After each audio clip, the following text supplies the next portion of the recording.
ரோம மகரிஷியும் காகபுஜண்டரும் சமாதியானது இந்த இடத்திலா? காகபுஜண்டருடைய ஜீவசமாதியும் ரோம மகரிஷியும் இதுவே திருவொற்றியுள்ள வாழ்ந்து கொண்டிருக்கிறார்கள். அவரே தான் சிவபெருமான், அவரே தான் அம்மையப்பன். ஒரு ரோமம் இருந்தால் எத்தனையோ யுகத்துக்கு அப்பால் ஒரு பிரமனுடைய ஆயுள்காலம் முடியும். வட சென்னையில் ஆச்சரியப்படுத்தும் சித்தர்கள். மர்மம். சென்னை திருவொற்றியூரில் உள்ள எல்லையம்மன் கோவில் தெருவில் ரோம மகரிஷிக்கு மடாலயம் ஒன்று அமைக்கப்பட்டிருக்கிறது. இது ரோம மகரிஷியின் ஜீவசமாதி என்றும் காகபுஜண்டர் என்பவரின் ஜீவசமாதியும் இங்குதான் இருக்கிறது என்றும் குறிப்பிடப்படுகிறது. யார் இந்த ரோம மகரிஷி என்று தேடும்போது புராண ரீதியாகவும் செவிவழி செய்தியாகவும் பல தகவல்கள் கிடைக்கின்றன. அதன்படி அஷ்டமா சித்தி பெற்ற 18 சித்தர்களில் ரோம மகரிஷியும் ஒருவர். இவர் புசுண்ட மாமுனிவரின் சீடர் என்றும் சொல்கிறார்கள். இவரின் உடல் முழுவதும் ரோமம் முளைத்திருந்ததால் ரோமமுனி என்று காரண பெயர் வந்திருக்கிறது.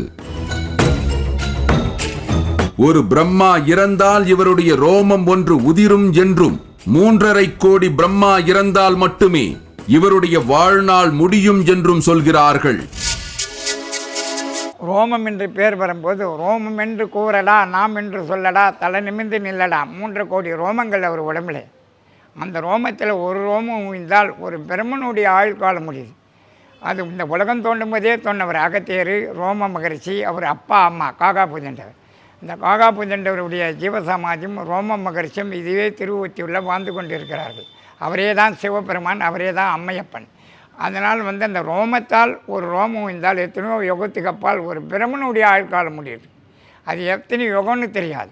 இவர் கும்பகோணத்தை அடுத்த கூந்தலூரில் தங்கி தவம் செய்து வரும்போது தன் தாடி வழியே பொன் வரவழைத்து அனைவருக்கும் கொடுத்து வந்தார் என்பதாகவும் மற்றும் ஒரு தகவல் கூறப்படுகிறது.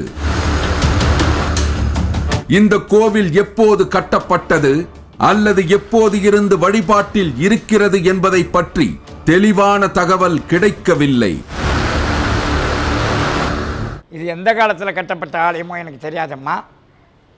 நான் 60 வருஷமாக என் தாத்தா காலத்திலேருந்து உருவாக்கி வரேன். 60 வருஷமாக நடத்துகிறோம். ஏற்கனவே இருந்து வரலாறு பெற்ற கோயில் இதெல்லாம் என்னை 60 வருஷமாக நடத்துகிறேன்.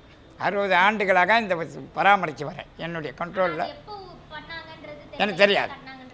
ரெக்கார்டே கிடையாது. ரெக்கார்டு அந்த காலத்தில் எழுத படிக்க தெரியல, ரெக்கார்டு கிடையாது. அப்போல்லாம் மைதானம், கீரை தோட்டங்கள். இவருக்கு எவ்வளோ சொத்துக்குது, எவ்வளோ இடங்குதுன்னு தெரியாது.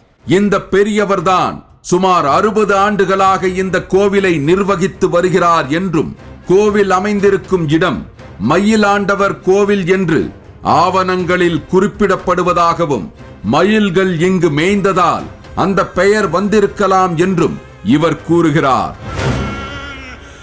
இந்த கோவில் பேர் மயிலாண்டவர் கோயில் என்று ரெக்கார்டில் இருக்குது.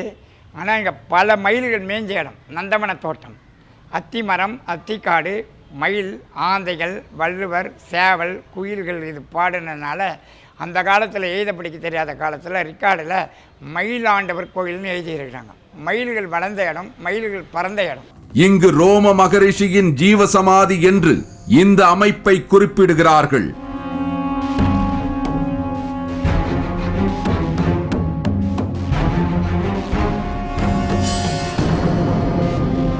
இதே போல காகபுஜண்டரின் ஜீவசமாதி என்று மற்றொரு அமைப்பை குறிப்பிடுகிறார்கள்.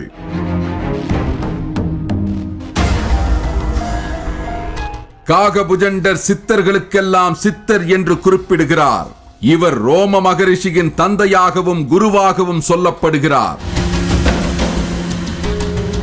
சாகா வரம் பெற்ற இவர் காகம் வடிவில் பல யுகங்கள் வாழ்ந்ததாகவும் காகம் வடிவில் இருந்து கொண்டே பல நூல்களை எழுதியதாகவும் பல தகவல்கள் இவரை பற்றி கிடைக்கின்றன. கொல்லிமலை, பொதிகை மலை போன்ற பல மலைப்பகுதிகளில் தவம் இயற்றியதாக அறிய கிடைக்கும் காகபுஜண்டர் இந்த இடத்தில் வழிபடப்படுகிறார். அகத்தியருக்கும் ரோம மகரிஷிக்கும் அவர் காகபுஜண்டர்னால் பல யுகமாக யுக யுகமாக வாழ்ந்து இருக்கிறார் காக்கா புஜண்டவர். காக்காயாக இருக்கிறார், பனைமரமாக இருக்கிறார். அவருடைய பிள்ளைங்க, ஆமாம், குரு சிஷ்யன் சொல்கிறதுல பிள்ளையாகவும் சொல்லலாம், சிஷ்யனாகவும் சொல்லலாம், அகத்தேரியம் முடியும். அதேமாதிரி காக்காயாக இருக்கிறார், பனைமரமாக இருக்கிறார், நாணலாக இருக்கிறார், தர்பாராக இருக்கிறார். காக்கா புஜண்டவர் பல யுகமாக வாழ்ந்து கொண்டு இருக்கிறார். இன்றைக்கும் நம்ம கூட வாழ்ந்துக்கிறார். தர்பை பூநூலாக இருக்கிறார், தர்பியாக இருக்கிறார், பட்டை நெத்தியில் பட்டையாக இருக்கிறார், குருவாக இருக்கிறார், பனைமரமாக இருக்கிறார். நமக்கு எந்த குறையும் இல்லாமல் நல்லபடியாக நடத்தி வர்றார். அவர் இல்லைன்றால் இந்த உலகம் இல்லை, பரலோகத்தில். காகாபுஜண்டவர் பல நூல்கள் எழுதினவர் மகான். காகாபுஜண்டவர் இன்றைக்கும் நம்ம கூட வாழ்ந்துருக்கிறாங்க. ரோம மகர்ஷியும் இவர் காகாபுஜண்டவர். 2 சித்தர்களின் வழிபாட்டு இடமாக இருக்கும் இந்த ஆலயத்தில் வந்து வேண்டிக் கொண்டால் குழந்தை பாக்கியம், திருமண பாக்கியம் போன்றவை கிடைக்கும் என்றும், தீராத பிரச்சனைகள் தீரும் என்றும் பலவித நம்பிக்கைகள் நிலவுகின்றன. இந்த ஆலயத்துக்கு திருநெல்வேலி மாவட்டம், விருதாச்சலம், கும்பகோணம், மாயவரம், பூந்தலூர், பொன்பருப்பி, சின்னச்சேலம், ஆத்தூர் பல மக்கள் வந்து இங்கே வழிபட்டு இருக்கிறார்கள். சில அதிசயங்கள் காட்டியிருக்கிறார்கள். திருமணம் ஆகாதவர்களுக்கு திருமணம் நடந்திருக்குது.